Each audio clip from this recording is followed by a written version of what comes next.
जाओ, ठीक है, कोई दिक्कत नहीं है, पर चलाना अब तुम कहो नहीं मैं केवल देखूंगा इसी से सीख जाऊंगा, नहीं होगा काम। आपको ड्राइविंग सीट पे बैठना पड़ेगा, हाथ में स्टीयरिंग लेनी पड़ेगी, गियर लगाने पड़ेंगे, तभी आप उस स्थिति में आगे बढ़ पाएंगे। अगर आपका निश्चित नियम भक्ति के पथ का है तो आपको गाना चाहिए, केवल ऐसे आए हैं बस थोड़ी देर आनंद मनोरंजन के लिए, तो फिर आप शांत रह सकते हो, पर यह पद सामान्य नहीं है। भाग्य बड़ो वृंदावन पायो, भाग्य बड़ो। देखो कितनी बढ़िया आवाज है आप सबकी, हरी मैया, कितनी सारी कोकिल बैठी हैं, कितनी सारे कोयल बैठे हैं, लेकिन गाते क्यों नहीं है पता नहीं। भारत में पता कहीं भी कथा होती है, हम पद बहुत गाते हैं। पद हमने अभी तक ऑस्ट्रेलिया में शायद मेलबर्न में एक आध गाया होगा, कहीं पद नहीं, हाँ एक गोल्ड कोस्ट में भी गाया। पद हमारी गाने की इच्छा तभी होती है जब श्रोता काम है, आप गाएंगे तो फिर हम भी सुनाएंगे सुंदर सुंदर पद लीला के। तो हमारे ब्रज वृंदावन में शोक नहीं मनाते, ठीक है, पारिवारिक गृहस्थी लोग तो शोक करते ही हैं, परंतु जो रसिक जन ब्रज में रह करके भजन कर रहे हैं, वे किसी की अंतिम यात्रा का जब दर्शन करते हैं ना, तो उसके भाग्य की सराहना करते हैं। बोले भैया तेरे कितने भाग्य, तेने ब्रज में प्राण त्यागे। स्वयं महादेव पार्वती जी से कहते हैं काशी में मृत्यु पाने का ये फल होता है, बद्रीनाथ में ये फल होता है, इन तीर्थों में ये फल होता है, इन तीर्थों में ये, पर श्रीधाम ब्रज ऐसा है जो 4 प्रकार से मुक्ति प्रदान करता है। कैसे? और मुक्ति नहीं, मैं कथा में बताता हूं कि वृंदावन में प्राण त्यागने वाला मुक्ति का मतलब होता है वैकुंठ की प्राप्ति, पर वृंदावन में प्राण त्याग व्यवहार हो तो पुनः वृंदावन ही आता है, उसको वृंदावन ही मिलता है। वृंदावन में प्राण त्यागने वाला कहीं और नहीं जाता, वो वृंदावन में ही आता है, निज वृंदावन में जाता है। अगर उसका भजन साधन ठीक होगा तो वो निज वृंदावन में जाएगा, और केवल व्यसनी रहा होगा, जीवन में कुछ अच्छा किया नहीं होगा, बस गलती से प्राण चले गए ब्रज में, तो उसका अगला जन्म ब्रज में हो जाएगा। अब निज वृंदावन क्या है? निज वृंदावन एक गुप्त वृंदावन है, जिस गुप्त वृंदावन का दर्शन हम आप सबको इन प्रत्यक्ष दृष्टि से नहीं हो सकता। जहां प्रिया प्रियतम आज भी विहार कर रहे हैं, उस गुप्त वृंदावन में जब आप बिहारी जी का दर्शन करने जाओगे तो वहां मूर्तिमंत बिहारी जी नहीं मिलेंगे आपको, उस गुप्त वृंदावन में चलते फिरते बिहारी जी मिलेंगे। आप दर्शन करोगे गर्भगृह का और देखोगे गर्भगृह तो खाली है, ठाकुर जी कहां गए? ठाकुर जी पीछे देख यहाँ खड़ा हूं मैं, पीछे ठाड़े हैं। आप जाओगे तो आपसे पूछेंगे अरे खाली आता है को कछु लेकिन आयो मेरे काजे। वो गुप्त वृंदावन है। गुप्त वृंदावन में इतनी भीड़ नहीं है जितनी आजकल वृंदावन में होगी। गुप्त वृंदावन में किन की भीड़ है? श्री हितरवंश महाप्रभु सचल गुप्त वृंदावन में है, श्री हरिराम व्यास जी सचल गुप्त वृंदावन में है, श्री चैतन्य महाप्रभु, मीराबाई, कृष्णदास, सूरदास, रैदास, जिन्होंने भी वृंदावन को भजा है वे सब उस गुप्त वृंदावन में आज भी विराजमान हैं। इसलिए वृंदावन में अगर भजन करके, साधन करके, नामाश्रय लेकर के कोई प्राण त्याग करता है तो उसको गुप्त वृंदावन की प्राप्ति होती है। और व्यसनी है, कामी है, क्रोधी है, सब प्रकार के अवगुण है, जीवन में भजन साधन कुछ करता नहीं, लेकिन गलती से प्राण त्याग दिए वृंदावन में, तो उसको इतना मिलेगा कि उसका पुनर्जन्म वृंदावन में ही हो जाएगा, वो ब्रजवासी बन जाएगा। ये कम है? ब्रजवासी बनना कोई कम है? श्री जी की आज्ञा के बिना ब्रज में प्रवेश नहीं मिल सकता है। तो महादेव कहते हैं पार्वती जी से ब्रज 4 प्रकार से मुक्त करता है। पहला, जन्म ब्रज में, मृत्यु कहीं भी। कई लोग मुझे मिलते हैं और वो आप लोग कहते हो हम पंजाब से हैं, हरियाणा से हैं, अच्छा लगता है बहुत, चलो सब अपने भारत के हैं, पर भैया जब कोई कह देता ना हम ब्रज से हैं तो मैं तो बिल्कुल ऐसा हो जाता हूं, मेरे भाई तुम यहां कैसे आ गए, तुम यहां कैसे पड़ गए भैया।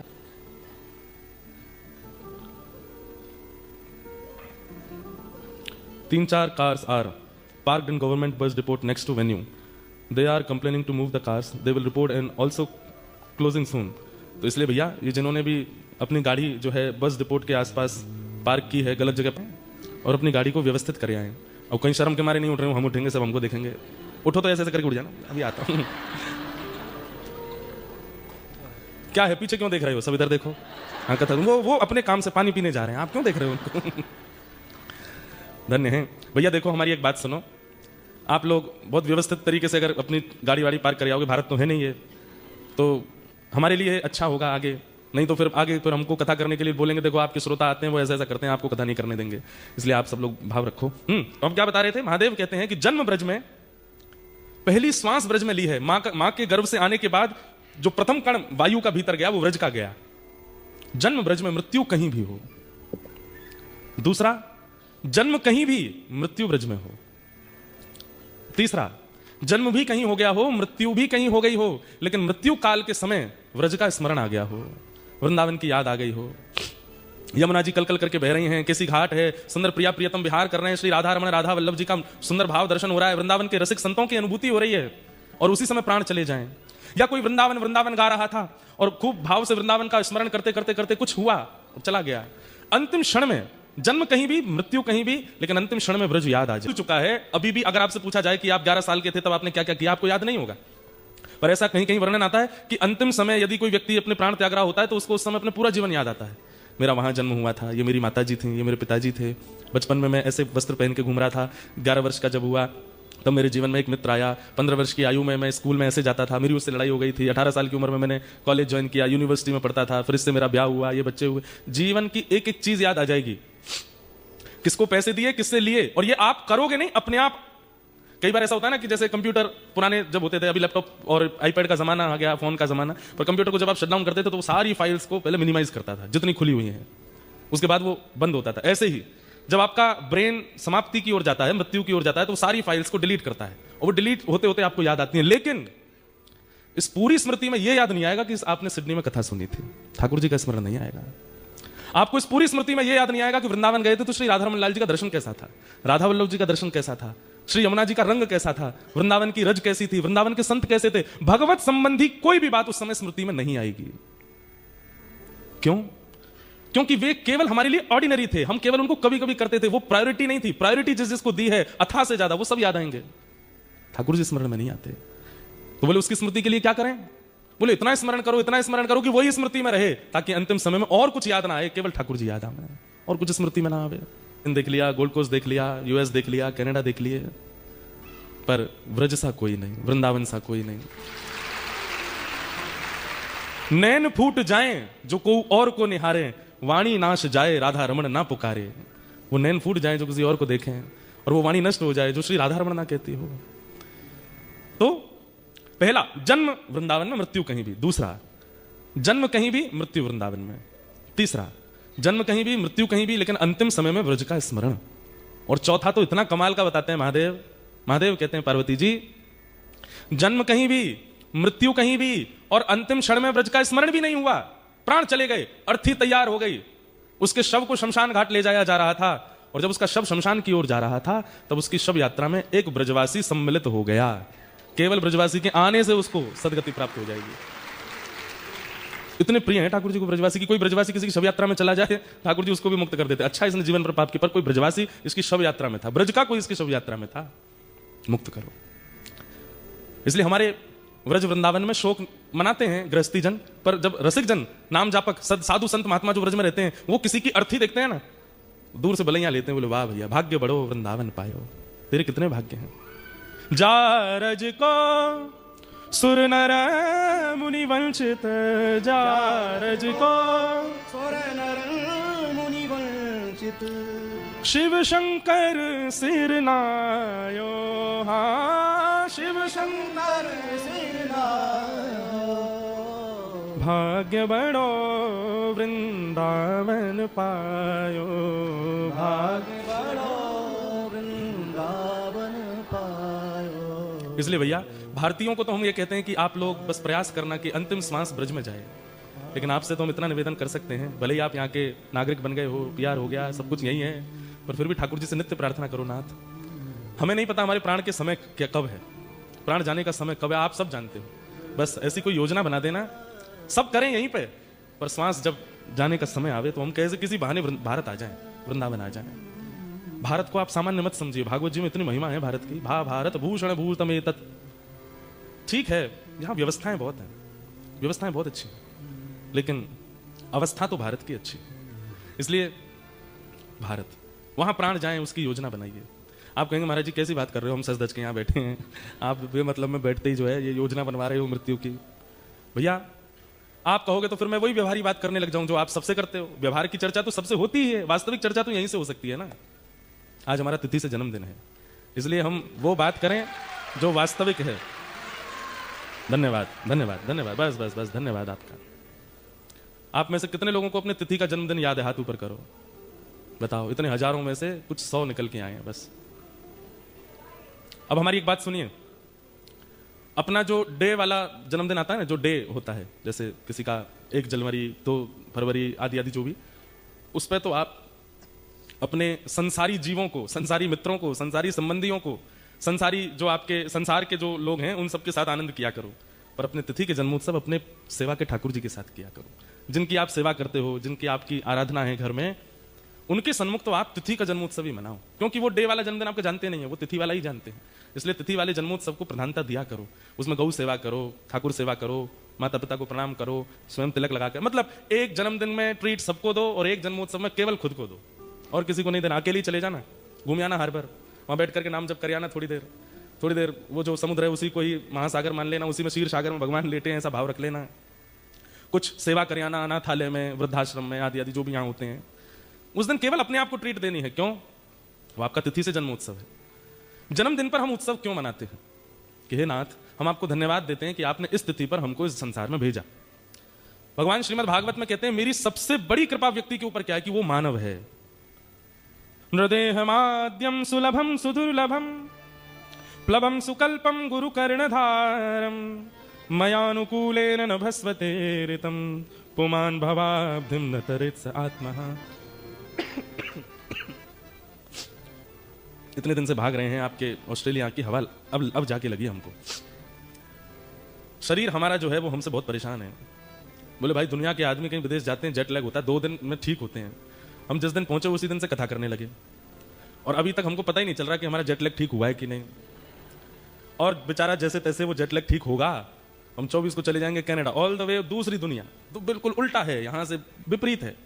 शरीर हमारा कांपेगा फिर वहां जाके। बोले भैया इंसान हो ना तुम, क्या करते हो? अब पिछली बार जब मैं ऑस्ट्रेलिया आया था तो मैं कल बता रहा था कि 365 में से 364 डेज ही हुए पिछले साल में, एक दिन तो आया ही नहीं बीच, क्योंकि कनाडा से जब उड़ा तो रात्रि में उड़ा था 11 बजे और 2-2.5 घंटे बाद वो आ जाता है, क्या बोलते हैं उसको, जहां से वो डे सबसे पहला दिन जिस देश में पड़ता है, तो वो जैसे ही आया तो वहां ऑलरेडी वो दिन खत्म हो चुका था, अगला दिन आ गया।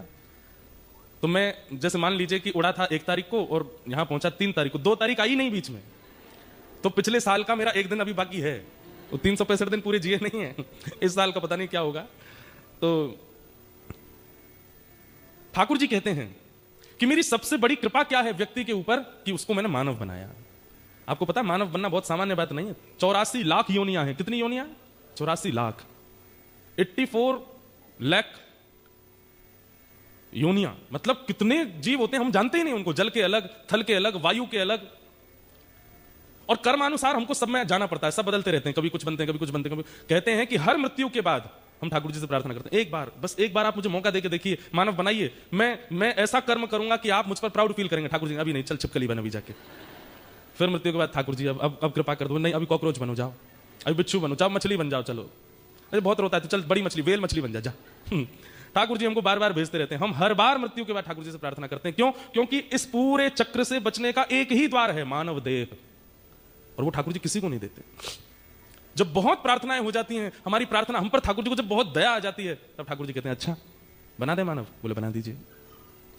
क्या करोगे जन्म लेकर? बोले जैसी आप आज्ञा करेंगे। बोले कि कर्म अच्छे करना, व्यवहार अच्छा रखना, स्वभाव मधुर करना, ऐसा कर्म करना कि पुनः तुमको मतलब अपने हिसाब पूर्व के बराबर हो जाए, नया हिसाब तैयार करके मत आ जाना। वास्तव में हम लोग हिसाब बराबर करने आए हैं, लेकिन हमारे कर्जे ऑलरेडी बहुत हो गए। 20, 25, 30 साल की उम्र में ही हमने, और पिछला तो किया नहीं बराबर, इस साल के और इस जन्म के और बढ़ गए हमारे। ठाकुर जी से बहुत प्रार्थना, ठाकुर जी कहते ठीक है अब तुम मानव बन के जाओ। बहुत कृपा करते हैं तब ठाकुर जी मानव बनाते हैं। भगवान कहते हैं मानव बनाना ये मेरी पहली कृपा। मुझसे किसी ने पूछा एक बार कि आपका जन्मदिन है, आपको सबसे अच्छा गिफ्ट किसने दिया? मैंने कहा आज से 28 साल पहले ठाकुर जी ने ये देह दिया। आपने चश्मा दिया लेकिन आंखें ही नहीं दी होती ठाकुर जी ने तो कहां पहनते? आपने कुंडल दिए लेकिन ठाकुर जी ने कान ही नहीं दिए होते तो? आपने वॉच दी लेकिन ठाकुर जी ने हाथ ही नहीं दिए होते? आपने जूते दिए, ठाकुर जी ने पैरे नहीं दिए होते तो? सबसे बढ़िया गिफ्ट ठाकुर जी ने दिया कि आपको देह दिया। ठाकुर जी कहते हैं मेरी दूसरी कृपा क्या है कि मानव होते हुए हृदय माध्यम सुलभम सुदुर्लभम प्लवम सुकल्पम गुरुकर्ण धारम, वो मानव देह में आने के बाद सदराह पर चलता है और उसको सदराह दिखाने वाला एक सदगुरु प्राप्त है। मानव देह में आने के बाद इन इंद्रियों से मुक्त होने का तो विचार किया नहीं और बंधने का विचार कर लिया। कुछ भी खा रहे हैं, कुछ भी पी रहे हैं, कुछ भी पहन रहे हैं, कुछ भी बोल रहे हैं, कहीं भी जा रहे हैं, कहीं भी बैठ रहे हैं, किसी के साथ कुछ भी कर रहे हैं। ये सब जब हम करने लगते हैं ठाकुर जी कहते हैं नाश कर रहा है अपना। बीच बीच में ठाकुर जी फिर कथाओं के माध्यम से, रसिकों के माध्यम से, संतों के माध्यम से आपको संदेशा भिजवाते हैं। बोले समझ जाओ, सुधर जाओ, ये क्रिया तुम्हारी नहीं होनी चाहिए। रात में सुनते हैं, सुबह भूल जाते हैं, अरे छोड़ो जिंदगी ना मिलेगी दोबारा, कर लो जो करना है एक बार। कल मुझसे कोई बोला, बोले महाराज जी हार्बर ब्रिज पर चढ़ना है ऊपर।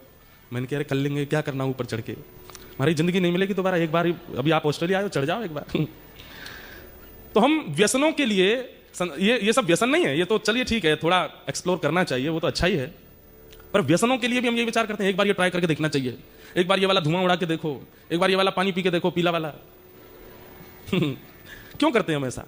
अरे ये तो बातें वो हैं जो मैं मंच से बोल सकता हूं। एक बार दिल्ली की एक यूनिवर्सिटी में मैं गया था, वहां भारत में हम कभी कभी जाते हैं, जब कथा होती है जिस नगर में, वहां के कॉलेज यूनिवर्सिटी वाले बुलाते हैं, तो 20 बच्चों को बैठा था, ऐसे ऐसे नाम सुने मैंने रिलेशनशिप्स के कि मैं सोच में पड़ गया। मैं उनसे ही पूछ रहा था इसका मतलब क्या होता है, मुझे तो याद भी नहीं है, पर उनकी व्याख्या सुनी थी मैंने। बोले महाराज जी एक होता है कि हम एक से बात कर रहे हैं पर अभी कंफर्म नहीं है किसके संगी रहना है, और 3 अभी लाइन में खड़े हैं, उनसे भी बात कर रहे हैं, इन तीनों को भी पता है कि हम किसी और से बात कर। मैंने भैया मुझे मत बताओ तुम लोग कौन से युग में हो, इसको संबंध रिलेशनशिप कहकर के, संबंध कहकर के आप इसकी अवहेलना मत कीजिए प्लीज। ये सब चल रहा है संसार में। वो तो हम सब लोग भक्त हैं, हमारे बीच इतनी ज्यादा बातें होती नहीं है ऐसी इस प्रकार की। संसार को झांक करके देखो, और मुझे पता है आपको सब पता है, आप खूब देखते हैं, ऑस्ट्रेलिया में रहते हैं, यहाँ नहीं पता होगा तो कहां पता होगा। कैसे कैसे जीवन जीते हैं लोग, क्या क्या नहीं करते हैं अपने जीवन के साथ, कितना खिलवाड़ करते हैं, अपने हृदय को नष्ट कर देते हैं, उसको पीस देते हैं। हृदय नाम की, दया नाम की वस्तु नहीं रह जाती है। देह सुख के लिए किसी से भी मिलते हैं, कुछ भी करते हैं। उस समय ठाकुर जी फिर गिनती करते हैं, कर बेटा अब तू आ लौट करके। जब हमारी मृत्यु होती है फिर ठाकुर जी के पास जाते हैं, 84 लाख योनियां सब तैयार ठाकुर जी करके रखते हैं। चलो पहले तो अपने कर्म भोग के आओ नरक में, उसके बाद जाओ इनमें। ठाकुर जी गलती हो गई, कोई गलती नहीं बेटा जाओ, फिर रोते हैं। तो सबसे बड़ी कृपा है ठाकुर जी की आप मानव हो, और इस वक्त यदि आप ये बातें सुन रहे हैं तो यह भी समझ लीजिए कि ये संदेश ठाकुर जी आपके लिए भेजे हैं कि भैया अब भी समझ सकते हो। दूसरा, भगवान कहते हैं कि मैंने उपकार किया कि मैंने गुरु प्रदान किए, सद्मार्ग प्रदान करने वाली कथाएं प्रदान कर दी। और मयानुकूलेन नभस्वते ऋतम, ठाकुर जी कहते हैं फिर मानव देह में जब गुरु आ जाते हैं और गुरु की कृपा से वो व्यक्ति सद्मार्ग पर चलने लगता है, तब ठाकुर जी कहते हैं फिर मैं उसको अनुकूलताएं देता हूं। अनुकूलताएं कैसी? ऑस्ट्रेलिया में रहते हुए भी सत्संग प्राप्त होना, ऑस्ट्रेलिया में रहते हुए भी रसिकों के दर्शन मिल जाना, ब्रज का प्रसाद मिल जाना, ठाकुर जी के प्रति प्रेम हो जाना, ये सब ठाकुर जी अनुकूलताएं देते हैं। ये मेरी तीसरी कृपा है। और इन 3 कृपाओं का जो भरपूर प्रयोग करके बिल्कुल व्यवस्थित होकर के इन तीनों कृपाओं का अनुभव कर लेता है, तब ठाकुर जी कहते हैं उसको फिर मेरी प्राप्ति होती है। भैया और किसी देह में भगवत प्राप्ति संबंध नहीं, को भगवान नहीं मिलेंगे, गधा को भी नहीं मिलेंगे, आपके ऑस्ट्रेलिया के क्या बोलते हैं उनको, उछलते हैं कंगारू को भी नहीं मिलेंगे, मिलेंगे केवल मानव को। ये अपॉर्चुनिटी मिली है, इसका दुरुपयोग क्यों करते हैं हम? इसलिए समझ जाइए, हमारा ये कथा करना, इतनी दूर आना, भारत से भक्ति पथ भारत में अपना काम कर रहा है, उसको यहां स्थापित करना, इतने लोगों को एक साथ एकत्रित करना और पहली बार हमें पता चली है बात, पहली बार कोई कथा हो रही है जहां पर 1 रुपए की भी टिकट नहीं है। बताओ कथा में भी टिकट होती है? रजिस्ट्रेशन हुए हैं सब लोगों के लिए। रजिस्ट्रेशन करना इसलिए अनिवार्य था कि आदमी आलसी है। हमारी बात सुनना, अगर ये कह देते ना ओपन टू ऑल है, सब लोग आओ, और नीचे लिखा हुआ था फॉलोड बाय प्रसादम, तो यहां पर भीड़ तो चलो आप लोग सुनने वाले तो आए ही हैं, बाकी की फिर कम से कम 2-2.5 हजार लोग तब आते जब कथा विश्राम हो रही होती, भोजन मिलेगा। यहाँ पे लोग थोड़े आरकसी होते हैं भोजन बनाने के, हम सब जानते हैं, थोड़ा सा आलस तो आता ही है।